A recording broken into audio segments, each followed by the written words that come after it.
we talk about athletes a lot and what they do when they have to retire young. Does that young boat driver who is so alert and awake and alive in the moment at the wheel, when he's done with his sport, is he going to bring that ethic, that winning spirit over to everything else he does, fatherhood and everything else? And Chris says, you never really told me your athlete story. What were your philosophies as an athlete? And I told him the fingernail story, and he loved that story. And he looked me square in the eyes with those steely blues of his. He was still Superman to me. And he said, you know the question.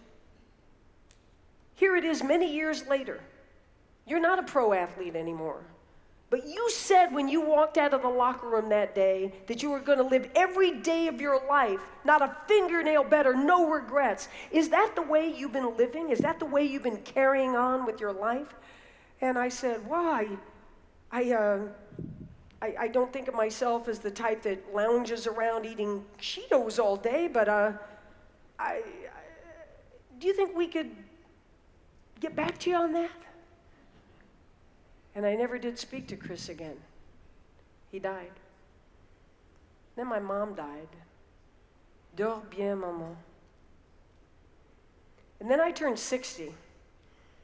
And I was just in the throes of existential angst. Who am I? What have I done with these 60 years? My mom was 82. Does that mean I have 22 years left?